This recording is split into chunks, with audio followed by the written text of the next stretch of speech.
I'm so lost, gone for quite some time, forgetting all that I once loved. Feel like I'm dying, hope is gone away. Fingers cold and numb, eyes fade into white, blindly walking, I'm so lost, gone for quite some time, forgetting all that I once loved. Feel like I'm dying, hope is gone away. Fingers cold and numb, eyes fade into white, as darkness overcomes, bleeding from this pen. What goes through your mind when you see this? You're here, you're now seeing it up close. It's not only seeing it, Alex, you can smell it. You can feel it, right? So it's seeing it with our eyes, and many people have seen it. You all are covering it. But to literally be on the ground here, you can smell the smoke that was here. You can feel the toxicity, frankly, of the environment. You can feel the energy of all of the folks who are still here on the ground. So that's right, folks. You can see it, and you can smell it, and you can smell it, and you can see it, and sometimes you can even see it and smell it and the energy that you can smell and see and taste and feel. And there's senses, and we have, all of us, senses, and we use those senses. Holy crap, guys, what a bullet we dodged. Can you believe this? I'm happy to see that she's still out seeing and feeling and tasting and smelling, but at the same time, good grief, man, aren't we glad she's not the president of the United States? Because what would be getting done right now besides seeing and smelling and tasting? Well, we don't have that going on. In fact, we have something much better, a lot of work getting done. And by a lot, I just mean a ton of things are happening, guys. Every single day we're getting brand new news of new things happening, all kinds of stuff that is just blowing us away and blowing the minds of the left as they are losing their ever-loving minds. Let's talk about some of that right now on the Southern Drawl Podcast. Let's get it.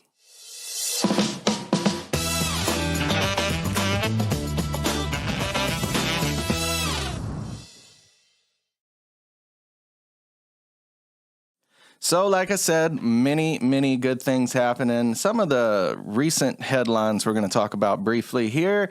Dan Bongino, your new deputy director of the FBI, will be working right alongside of Kash Patel to do what? To get things done, guys. A lot of people are upset about this. I've seen a lot of the headlines calling him just a right-wing podcaster. You know, I'm a right-wing podcaster, guys. I mean, let's be real. Dan Bongino was a serviceman. He has served this country in so many ways. Just the notion that all he is some right wing. It's, you know what it reminds me of? This reminds me of all of the same bullshit that they spewed about Pete Hegseth. He's just a right-wing news commentator for Fox News. No, this man both of these guys have tremendous histories of serving their nation in ways that most of these politicians and bureaucrats in Washington will never understand, because even though they call themselves serving the government, They're not serving anybody but themselves, and that's coming out big time thanks to Doge and the Doge father that has been showing us all this corruption over and over and over again. In fact, they've been asked recently, these bureaucrats, these Washington swamp monsters, to just simply send out an email. 5 bullet points, just explaining what you do. Good Lord, the backlash. We're going to talk about that too. But first, let's hear about, just this morning, Pam Bondi, a couple of hours ago, actually, right after lunch, was holding a press conference at the White House where she went into detail about a lot of these issues. And the one that I wanted to point out first and foremost was Carolyn Levitt talking about Dan Bongino's appointment to the deputy director of the FBI. So let's hear what she has to say about that right here. I'm not sure if anybody in this room has listened to Mr. Bongino when he talks about the past corruption at the FBI, when he talks about his experience serving for the United States Secret Service. This is a man who loves his country and who has honorably served our country in ways that many people have not. He understands the depth of the corruption at these institutions, which the American people reelected President Trump to shake up. And I think it's quite despicable to see many networks in this room who have had chyrons on their television screens labeling Mr. Bongino as a far-right podcaster. He is not. He is a former law enforcement agent. He is a former Secret Service agent who put his life on the line to protect this country. And that is why the President of the United States has entrusted him for this important role. He's also an outsider to this Washington swamp. And we often see that when outsiders are appointed to such coveted positions, a lot of people in this city get very, very nervous. And they should be, because Dan Bongino and Kash Patel and Attorney General Bondi are focused on rooting out the corruption at these agencies and ending the weaponization of government. Which is exactly what we elected President Trump to do. Anybody got a problem with President Trump actually holding true to all of the promises he made on the campaign trail? Isn't that what we expect these politicians to do? We haven't seen much of that over the last couple of decades. Just a lot of talk to get in office and then no action whatsoever. None. You know, what we want is action. Your words only go so far. As Dan Bongino has famously said, it's the do that matters. Are you willing to do what is necessary? And if you're not, then you're just talk. And talk only goes so far. Yes, words are important, but only to a degree. And, you know, these people think that they just get away with not doing their jobs, not doing what they were elected to do, not doing what they're paid to do in a lot of cases, which we're going to get to in a minute. But let's hear Dan Bongino. This was his own words from his podcast. Just last couple of days, I think this may have been yesterday, the day before, that he put this out, just explaining his point of view on all of this and just how he feels about taking up such an incredible and important role here with the Trump administration. I want to play this for you first because the Bongino Army out there and all of our supporters, you guys and ladies out there have been amazing. And one of you sent this to me, and a friend of mine sent it to me as well. And I gave this speech at the Heritage Foundation 11 years ago. And it was about good people stepping up.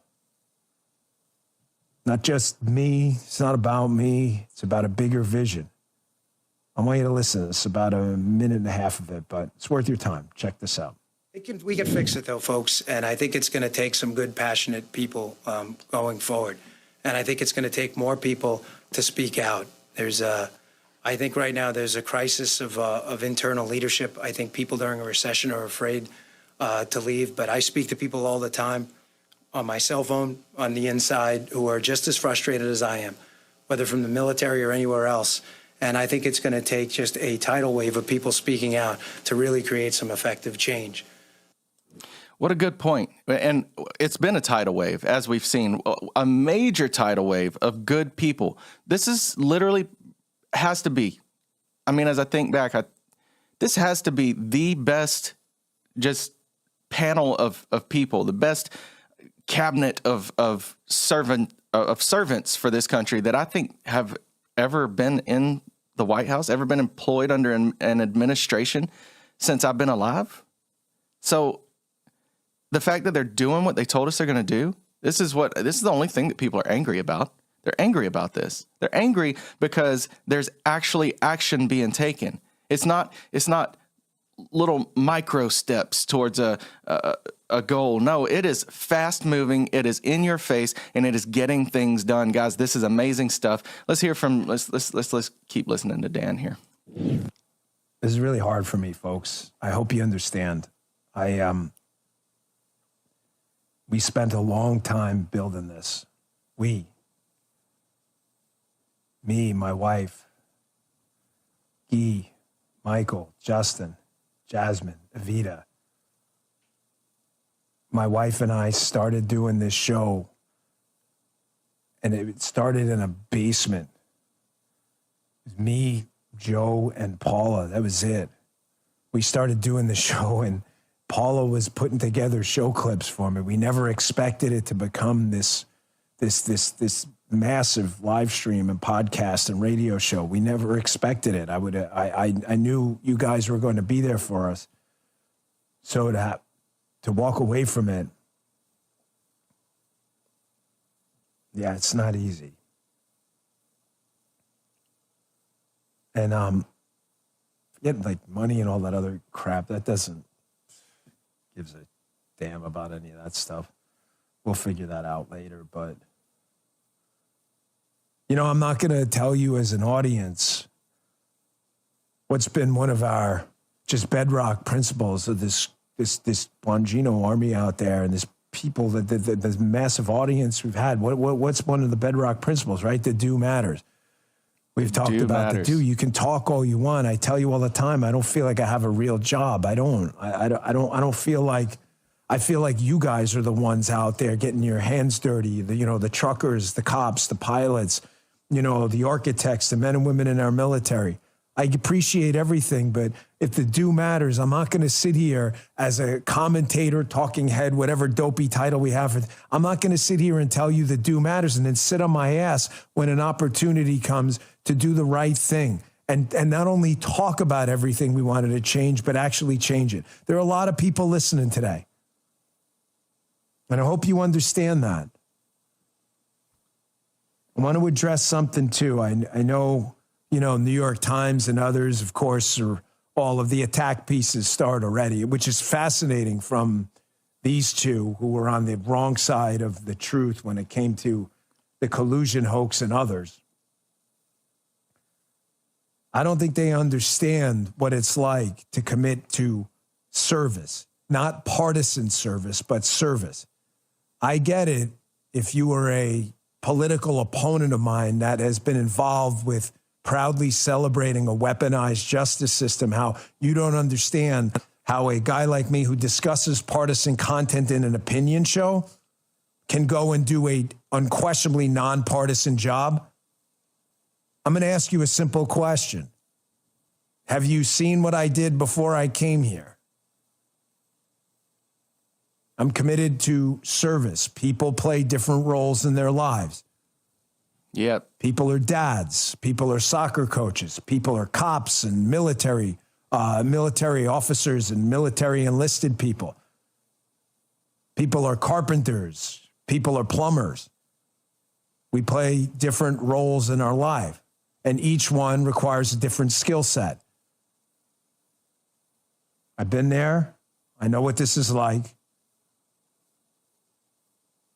And it's time for me to step up. Very well said. Time for me to step up. He's right. We can all have our opinions. We all have our own viewpoints about things, but some of us are required to go out in the world and work jobs that our opinions aren't allowed to be a factor. I'm one of those people. I work in healthcare. I don't get to decide, I don't like this person's viewpoints because they're wearing a Kamala hat or a shirt or a Biden shirt or whatever. I'm not going to treat this person, or I'm not going to provide care for this person. I don't get to decide those things. I don't get to even make that a factor in my day.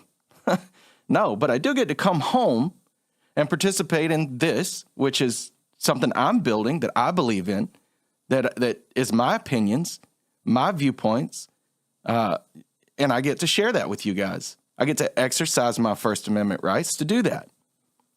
Not everybody has to agree with my viewpoints. I don't ask anybody to agree with me. You do your own research. Get your own facts. Develop your own views. I'm here to help you if you want to listen to what I have to say. If you don't, I get it. Go somewhere else. All good. All good. But some people just can't handle that, man. It's either agree with everything I say or burn your career down, burn your livelihood, burn your everything, and destroy everything that you are. What kind of America would that be, man, if that's the way it was? What kind of America would we live in? We'd live in one that we almost did live in, by the way, because they worked very, very hard to silence voices like mine. Right there towards the end of the elections, even calling for the silencing of these podcasters, these alternative news media sources, as they called them. But they were talking about us. We knew that. Even calling for punishment for speaking views that went against their narrative. What a joke, man. That's not freedom. There's nothing about that that's freedom. Everybody's allowed to have their opinions. Guys, you're allowed to have your opinions. You can say whatever you want about me in the comments. It's fine. It's fine. If you want to have a conversation, I'm always willing to have a conversation with you in the comments. Now, if you just want to call me names and whatnot, you'll get ignored. It's fine. You can say what you want, make your peace, block me, whatever. It's fine. But bottom line is, we are seeing a presidency now, an administration now, that is, for once, getting things done. And yeah, I'm loving it. I don't know if you guys are loving it, but I'm absolutely loving it. It's good stuff. Good stuff happening. For you first. Okay, Dan, I heard you already. Because all right, so let's see, where can we go from here? Oh, this brings me to my next point, and that being all of this stuff going on with the email situation. These people are freaking out over having to write an email just to simply explain 5 bullet points to explain what they've accomplished, why they are relevant, what their job entails, and why it's important. Guys, every other industry in America, private, even government, corporate, all of these companies require this type of accountability. My own job, every single day, every patient I see, I have to make a whole book's worth of notes about the things that I did to make that patient's life better, the things that I did to give them a better outcome. Every step that I write. In fact, when I was in EMS, we had a motto. If you don't write it, it didn't happen. It's that simple. If you don't write it down, if you don't note it, it didn't happen. And that holds up in court. So if something happens and one of us gets taken to court for whatever, a patient gets injured or something happens, we have to account for everything we did. And if it's not documented, it didn't happen. That's the rule. That's it. So I have learned across from the very beginning of my medical career, documentation is key. I have to document every single move I make. I have to make sure that I am being thorough and that I am telling the whole story. And I write a book every single time. It takes a lot of effort and it takes a lot of thinking through everything that's going on and making proper notes and making sure that everything is well accounted for and accurately represented and depicted. But so I do that because in the case that someone were to ever ask me, why are you relevant? Or better yet, hey, what happened in this situation that led to X, Y, and Z? I can look at my notes. I can look at the documentation that I kept, and I can say, okay, this is what happened every step of the way. This is why it's relevant. You know, when my company goes to renew contracts with different hospital systems and this kind of stuff, our company has to be able to prove that we're valuable, that we're needed in these settings. Otherwise, why would they want to pay for us? Why would they want to accommodate us in being in these roles? Insurance companies, this is a big one. Insurance companies. Right now, you've got insurance companies out there that literally are trying to dictate from an office with non-medical personnel, people that have never stepped foot in a doctor's office, or, well, a doctor's office probably, but never in a medical setting to where they are in charge of patient care, trying to make decisions for you about what your doctor can and can't do, even if it's best for you, according to the doctor. Nah, we're not paying for that, they want to say. So we have to be very thorough and very, very detailed in why we are relevant and why we belong there. Why this is important for the patient, why this is important for a positive outcome. If we can't make these cases, then they have no reason to want us to come back. They have no reason to see that, hey, yeah, no, we need this. We need this service. We need this guy. We need these people. You know, this isn't nothing new. This is just the medical field. Look at any other industry. And a good corporation or a good boss or a good whatever that's running well is going to be one that is holding its people accountable, his or her people, and that they are making sure that the job is getting done. What did you do to be relevant? What did you do to add benefit and to add value to this role, to this position, to this job that is needed to be done, that you're being paid for? We're paying you to do a job. Have you done it? Yeah, that's just what I think. You guys, you let me know in the comments. What do you think about this email thing? Do you think that people should? I'm going to go ahead and tell you right now. I saw a poll. I wish I would have saved this. I saw a poll yesterday, just an X poll, which I say just an X poll. It's not just an X poll. 2 million respondees to this poll, and 75% of the respondents voted yes. Yes, these people should be doing this. They should be responding to these emails appropriately and proving their value before tax dollars are expended on their behalf. 75%, that's 2 million people voted on this poll. Anyway, all right, we're going to hear from some people who know a lot more than I do about these types of things. Here is Alina Abba.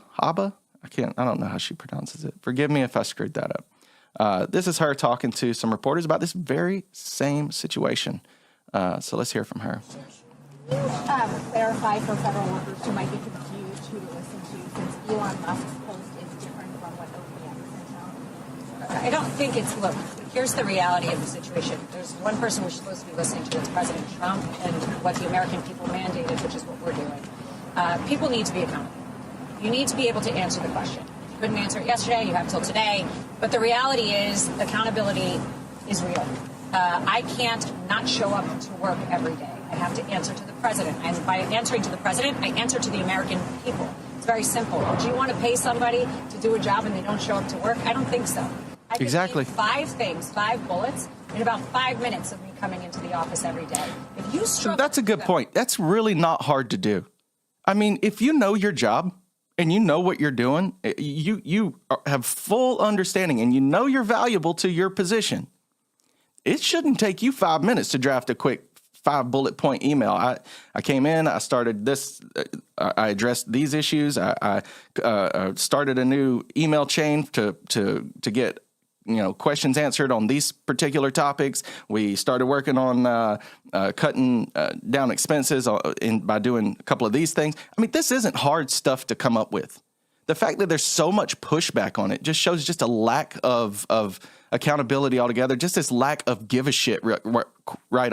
Quite honestly, just an undesire to do what you need to be doing. I don't know. Anyway, let's listen on. for a week, there's no excuse for that. Now, you can have an extra day to answer it, but you better be able to answer it. What Absolutely. clarification can you offer workers who are confused? I'm not sure why you're confused or why it's so hard to answer what 5 things you've done in the past week.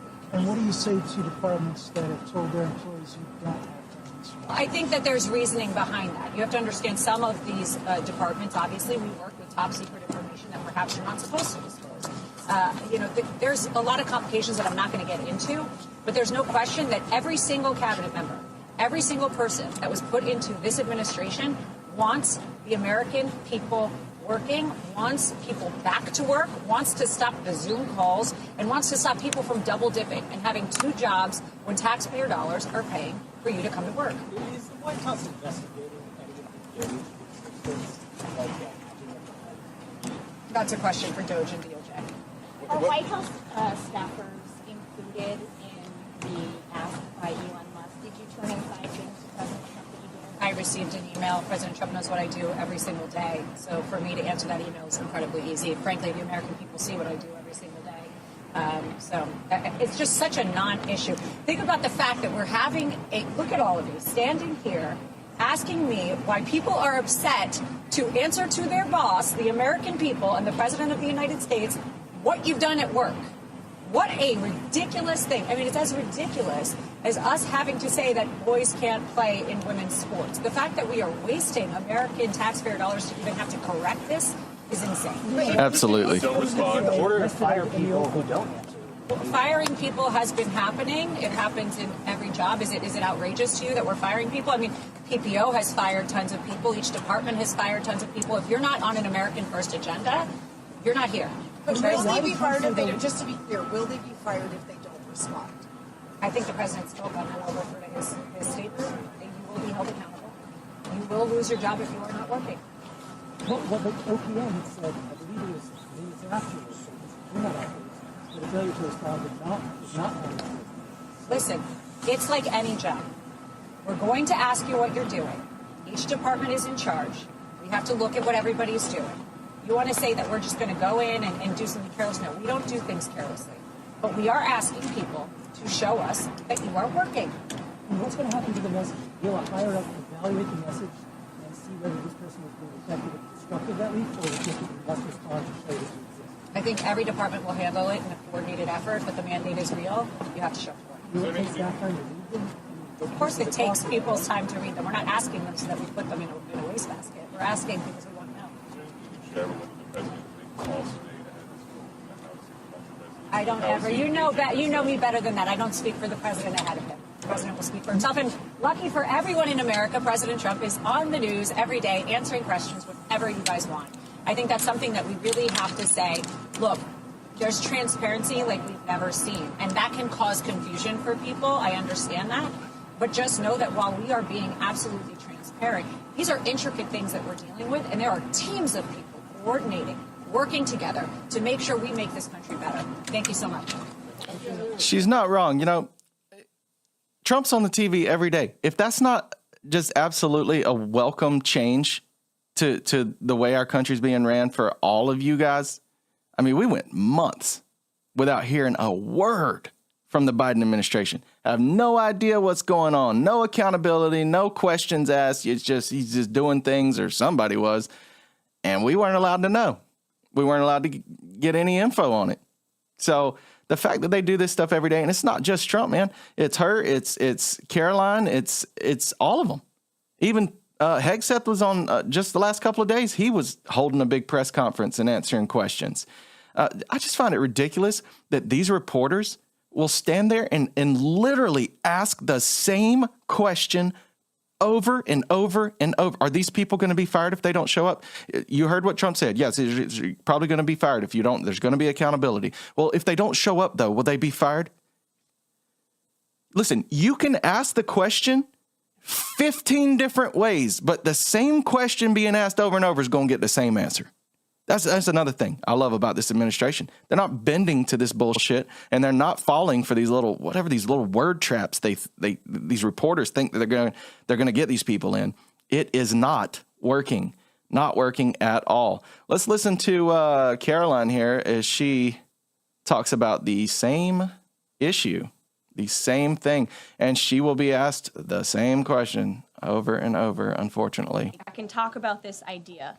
The president sent out a truth last weekend to Elon Musk saying he loves everything Elon is doing and he wants him to be even more aggressive because Doge thus far has proven incredibly successful in making our government more efficient. And so Elon and Doge came up with this idea. Elon has implemented this at his private companies. It has proven successful. And it's a very simple idea when you think about it. All the Office of Personnel Management is asking, all this administration is asking, President Trump is asking, is for federal workers who live off of the American taxpayer's dime to send 5 bullet points of what they have done in the previous week. That is all we are asking for. And so the Office of Personnel and Management sent out additional guidance last night. Those responses should be directed to agency leadership, and the president defers to his cabinet secretaries, who he's obviously entrusted to pursue the guidance relative to their specific workforce. And for some of the agencies that you've seen who have said, please don't send these emails, it's in their best interest for that specific agency, and the president supports that. And let me be very clear, the president and Elon is his entire cabinet are working as one unified team, and they are implementing these very common sense solutions. You're welcome. Jackie. Excellently said. Absolutely. I mean, this isn't rocket science, guys. If I were to go into my job and just, even if I did my job and just left out the notes and the documentation, I would be fired for that. That's plain and simple. I would be fired for not noting and documenting the things that I did throughout the course of my day. That's just the way it is. There's no deviating around that. There's no, oh, well, you know, I don't feel like I should have to take notes. I don't feel like I should have to send these notes in and have someone review them and make sure I'm doing my job properly. You know, I'd just be fired. That's just, and a lot of you guys would be fired too. The people out there that are going to bat for these government officials that your tax dollars are paying their salaries, while a lot of them, we're finding out, are barely working, doing anything throughout the day, while they sit at home. Some of them working 2 jobs, while they collect a government check, spend a minimal amount of time just online for their government job, and then go make money doing something else. Double dipping, man. Come on. Like this, not only is it just outright disgusting that this is happening, it is corruption to the highest degree. It is just corrupt as it can be. I just can't believe that we're having so many problems with this. So let's hear from Trump on this issue, because he had some stuff to say about it as well, which I think, well, if we're going to hear from them, let's hear from the president. You're talking about the last email that was sent where he wanted to know what you did this week. You know why he wanted that, by the way? I thought it was great, because we have people that don't show up to work and nobody even knows if they work for the government. So by asking the question, tell us what you did this week, what he's doing is saying, are you actually working? And then if you don't answer, like you're sort of semi-fired or you're fired, because a lot of people are not answering because they don't even exist. They're trying to find, that's how badly various parts of our government were run by, and especially by this last group. So what they're doing is they're trying to find out who's working for the government. Are we paying other people that aren't working? And, you know, where's all that? Where's the money gone? We have found hundreds of billions of dollars of fraud so far, and we've just started. We're actually going to Fort Knox to see if the gold is there. Oh. Because maybe somebody stole the gold. Huge. Tons of gold. So I think it was actually, there was a lot of genius in sending it. We're trying to find out if people are working. And so we're sending a letter to people, please tell us what you did last week. If people don't respond, it's very possible that there is no such person or they're not working. So now I just want to touch on the Fort Knox thing, guys. That is a huge announcement. We're going to find out whether or not there's any gold in Fort Knox, which I think is very important to look at. Last time it was audited was like 1974. They walked into one room and was like, yep, it's good. Nah. We've been hearing a lot about this gold situation, and to see people squirming over the gold in Fort Knox is, oh man, it's disturbing. It's got me worried that what they're going to find is going to really, really upset us. Guys, that is our money. That is our gold. That gold belongs to the Constitutional Republic of the United States of America. It does not belong to anybody else. That belongs to the people. So it damn well better be there. And when they go, they're going to take cameras. I hope they take a drill too, so that they can just drill down into a few of these bars and make sure it's gold all the way through. I'm not trying to be a conspiracy truthist here, but, you know, let's find out what's going on, because the gold situation, I believe, is a big deal. We need to look at that. We need to figure out what the deal is there. All right, let's take a look at the next one here. So this is, I just thought this was a good piece of news to look at. We're always talking about the crazy stuff going on, but this one's huge, man. I love that they're doing this again. I love that this has happened. Trump administration, along with the help and essentially the directive of Melania Trump, have decided to start doing White House tours again. I don't think White House tours were allowed the entire time Biden was president, and maybe even before that. But we're doing White House tours again, and today was the first day that they allowed tours in, and this was the first tour that came through, and Trump himself came down and met the tour group in person. Man, what an amazing thing that would have been to participate in. But let's check that out right now, because I want to thank you very much for coming. The tour is really so cool. Great. You did such a good job. First Lady worked very hard in making it perfect, and I think you're going to really love it. And I heard you were here, and I said, let's stop by and say hello. And it's a group of very smart-looking people, I must say. Very smart. Maybe someday you'll be here as the president, right? Somebody in this group has a chance. Have a good time. Have a great tour. And you're going to give them a special tour, okay? You're going to get a special tour. Have fun, everybody.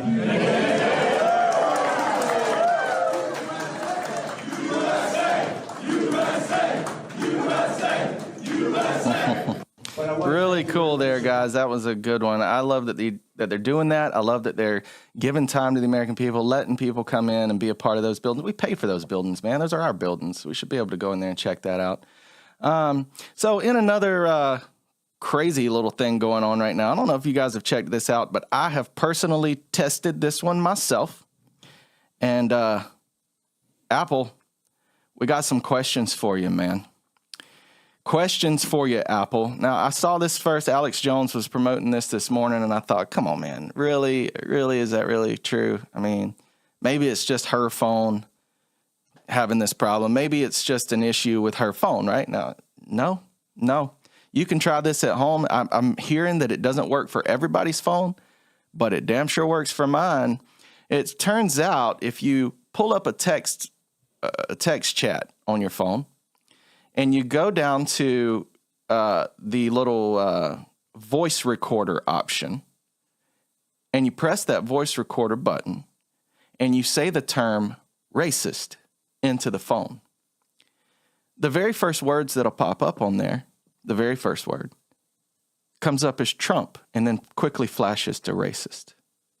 I'm going to show you what I mean. If you haven't seen this yet, this is disgusting. This shouldn't be happening, and Apple needs to fix this. And I don't know what kind of games they're trying to play. I don't know what this is, who did this, who made this happen, but this is absolutely ridiculous, and Apple should come out with an explanation and an apology, quite honestly, because this is bullshit. Let's check this out. This was this morning. I believe this was released 4 hours ago. Oh, no, this is not the one I wanted, apparently. Let's see here.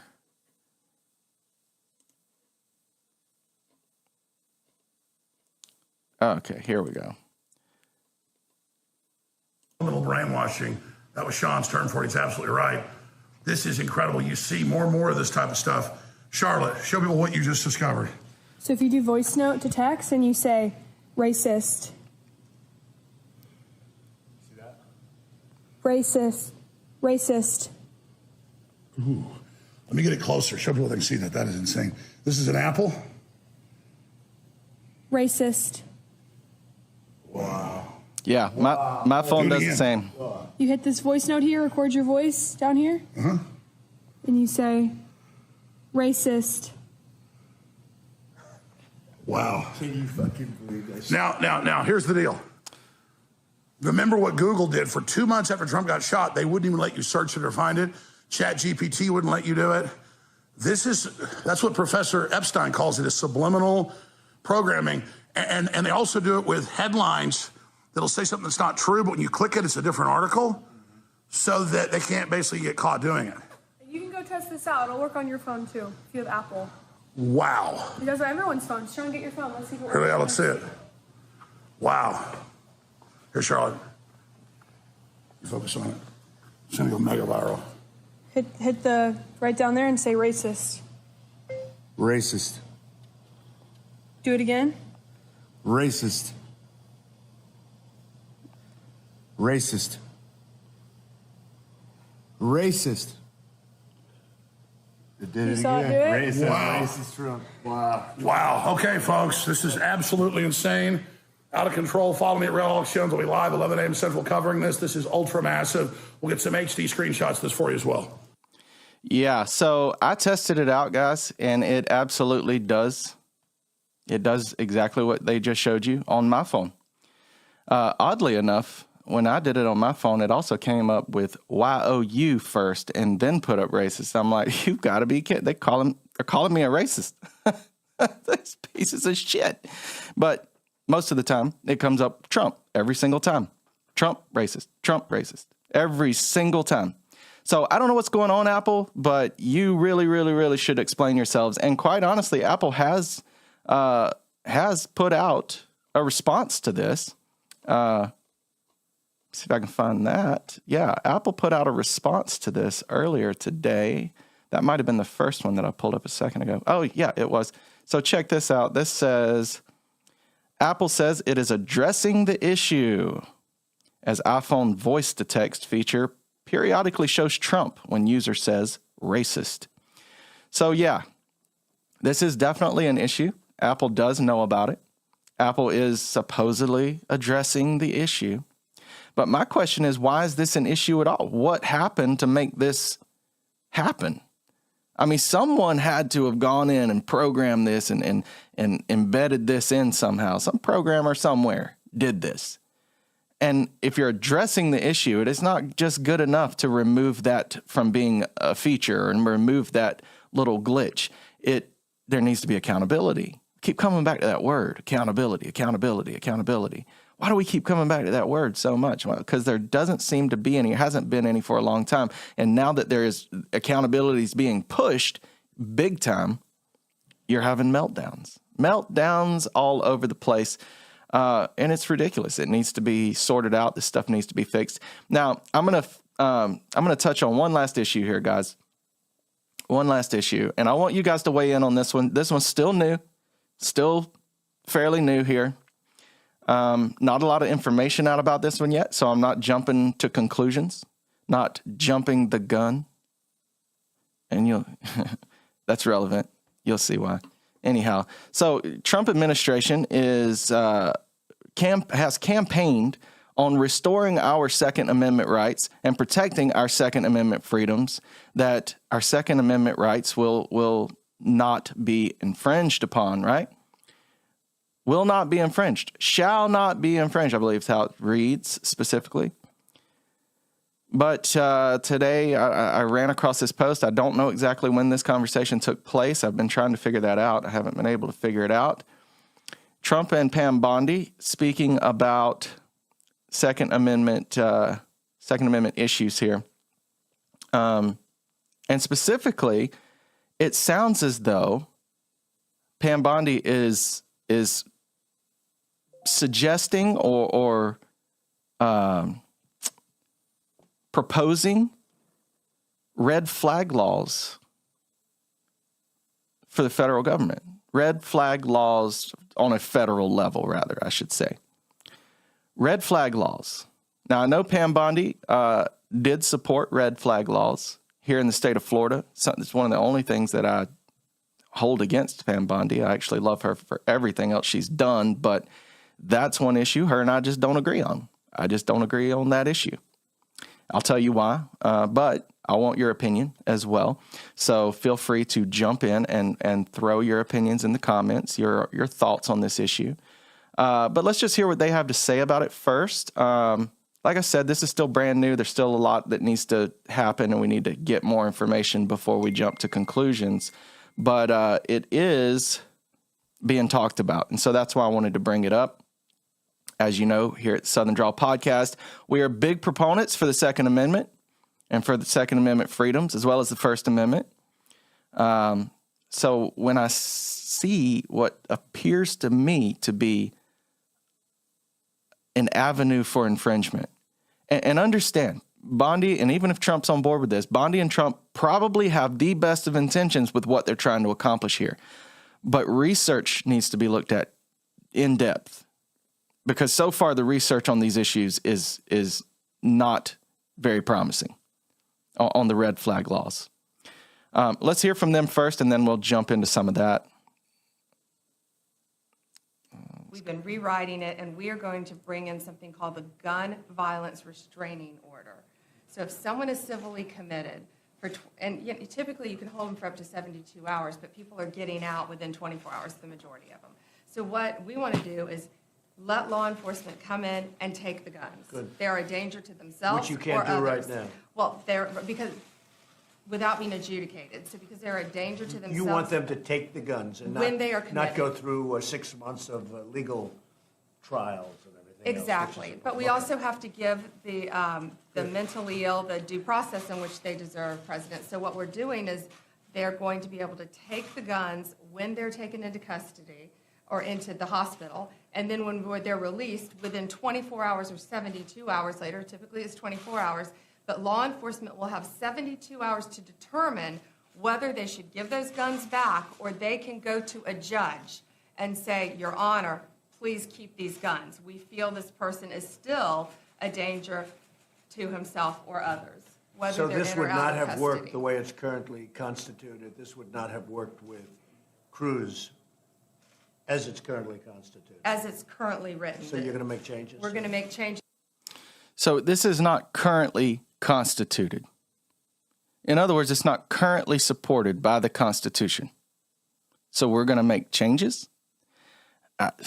I wrestle with that one, man. I got to be honest with you. Let me know how you feel in the comments about this. Like I said, it seems like Trump doesn't know all the details yet on this. He's asking questions himself. Pam Bondi seems to have an idea about what she wants to do, but she obviously needs to work out the details as well. Look, we fought against Dianne Feinstein for years over trying to push this same type of thing, this idea of federal red flag laws. We fought against it. It's been undone many, many times by the Supreme Court, by the Congress and the Senate, because it infringes upon the Second Amendment rights of the citizens. Now, with that being said, I'm all about safety. I'm all about gun safety. I want people to be safe. I don't want anybody getting hurt, especially from these wackos that go out there. With that being said, why do wackos have the guns to begin with? I go back to the same statement that I've made a bunch of times in the past. We don't have a gun problem here. We have a mental health crisis. That is what we have. We have a mental health crisis in this country.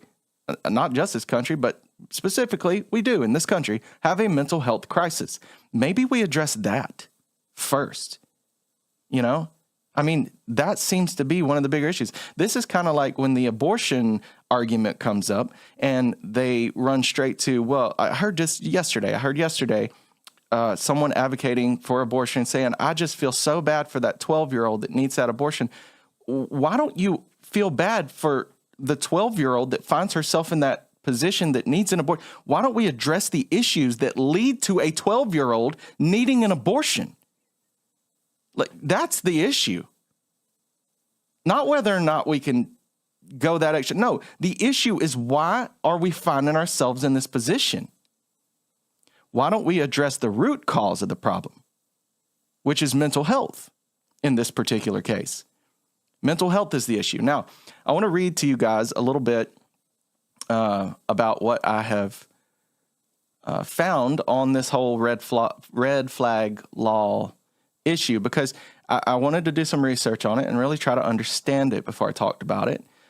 So red flag laws, also known as extreme risk protection orders, or ERPOs, are designed to temporarily remove firearms from individuals who are judged to be a danger to themselves or others. Okay, look, I get that. All right, that I understand. I get what you're trying to accomplish. These laws are currently state level, but a federal version would apply nationwide. Typically, a family member or law enforcement officer can petition a court, which then decides if there's enough evidence to issue an order to seize the guns for a period, usually up to a year. with the individual able to appeal. Now, Donald Trump has previously expressed support for red flag laws, particularly after mass shootings in 2019, calling for measures to ensure dangerous individuals don't have access to firearms. I agree that dangerous individuals probably shouldn't have access to firearms. If we're identifying dangerous individuals, why are they having the firearms to begin with, right? Pam Bondi, Attorney General of previously the Attorney General of my state of Florida, supported red flag laws here in Florida when following the Parkland shooting. However, recent reports suggest Trump is moving to restore our Second Amendment rights and Second Amendment freedoms, which might conflict with implementing federal red flag laws. So, in other words, there will be hurdles no matter what, supposedly. I want to make some note. I want to speak about this part here individually, like the process of going through this red flag law situation, right? It says a petition must be filed by a family member, household member, law enforcement officer, or other designated person. Well, who is another designated person? Because we've seen these red flag laws be used incorrectly when a neighbor is mad at another neighbor and just files a false report and has somebody's guns taken from them for a period of time, just puts them through hell for no reason, essentially. Those cases have been documented. A court hearing would then take place to assess the evidence, ensuring due process. Are we really ensuring due process? I think that really, at this point, we can see depends on which judge you get. At this point, it really just depends on your luck of the draw, because due process is not really ensured at all at this point when you can absolutely go to war against a president using the legal system as they did President Trump over the last couple of years and others. If the court finds sufficient risk, it issues an order to seize the individual's firearms for a specified period, often up to a year, with provisions for renewal or termination after further hearings. So in other words, even if you're not guilty of anything, even if you're not out of your mind, even if you're not a violent person, this process could relieve you of your Second Amendment rights for a good long time, up to a year or more, and have you jumping through all kinds of legal hurdles and hoops just to try to get things accomplished. I mean, it really doesn't seem like due process is taking place in that whole thing. You get what I mean? Anyway, lastly, the individual has the right to appeal or request a hearing in order to have their firearms returned. Yeah, good luck with that. I doubt that they're going to give you the time of day. They might. I guess, again, it's luck of the draw. Luck of the draw. I mean, that's really what it comes down to. Now, here's the part that gets me. The effectiveness of these laws is debated, with research suggesting they can reduce firearm taking of one's own life. I got to be careful about certain hot button words, which I'm sure I've already said like 10 of them that they're going to shadow ban this video for, but whatever. The taking of one's own life, right? With a firearm. Those instances, research suggests that red flag laws do reduce those incidences. But their impact on mass shootings is less clear. Less clear. So I dug into that a little bit. Well, what does that mean? Well, it goes on to say that certain states, specifically, they talk about, let me get to that part where I can read it to you directly. Don't want to misspeak here. Connecticut is one of these laws, okay? And Connecticut shows that they have reduced the number of firearm taking of one's own life with a firearm, but that the overall number of people taking their own lives has been only mildly reduced. It's almost negligible.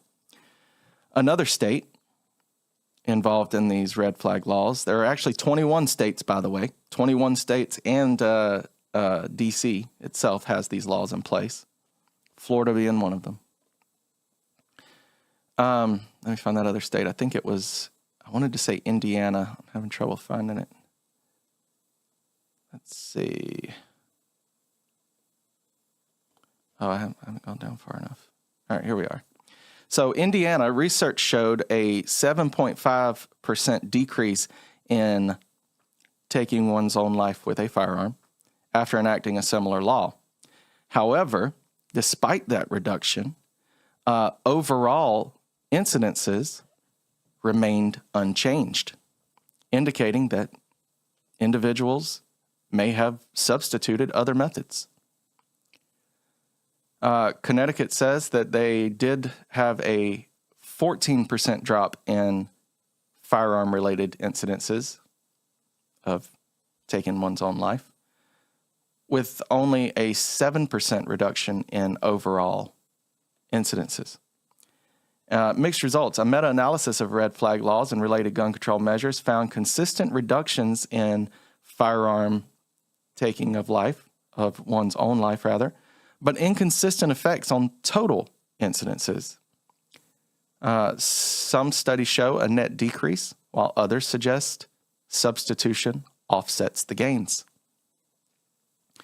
So there's some issues to look at. Essentially, what this is going to go into more detail on is how these things seem to play out. They seem to suggest that because of the lethality of a firearm and because of people's impulsiveness, so the heat of the moment, someone who might not otherwise be thinking of harming themselves might find themselves in the heat of the moment making an irrational decision and taking their own life in this way. And it's with a firearm, it's highly lethal, and therefore they'll probably be successful. In other cases where people are just chronically dealing with mental illness and find themselves battling with this, which, by the way, guys, if I want to just make a note, if you are battling with depression, if you are battling with thoughts of harming yourself, please, guys, there are so many avenues for help. There are so many avenues to get help, to find a way out of that darkness and out of that cloud that follows you around. I've dealt with depression for many, many years, off and on throughout my life. Some things help, some things don't, I'll be honest. It's a really difficult battle. But seek help, because life is worth it and it's precious and you should seek help. Please do that. I will try to include in the description that hotline for anybody who's feeling that way. But please seek help. That being said, some of these people are going to seek whatever means necessary to accomplish that goal.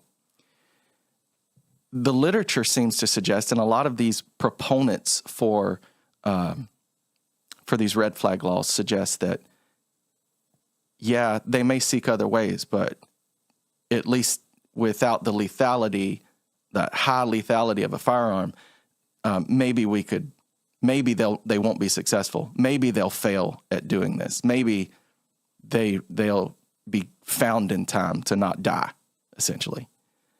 That's a lot of maybes and a lot of, I just feel like, again, I'm going to go back to my original point. You're looking at the wrong issue with this. You're looking at the wrong issue. The issue is the mental health crisis that exists, and a lot of people are struggling with this. A lot of people. We've seen that. I mean, you scroll through X and see that we're dealing with a lot of mental health issues here. Now, that being said, why aren't we looking at ways to address that? And I believe before we go trying to demonize those that aren't doing anything wrong, those that may not do anything wrong, we should look at improving the mental health of this nation. That's just what I think, guys. Like I said, I'm not saying that some changes are out of the question. Some changes to make things safer are out of the question. But man, that is a fine line to walk, because you've got shall not be infringed, which is what a lot of us stand for. And then you have this glaring mental health problem. And you got a lot of people whose go-to response is infringe over here to make this better somehow. That, to me, the two don't even go hand in hand.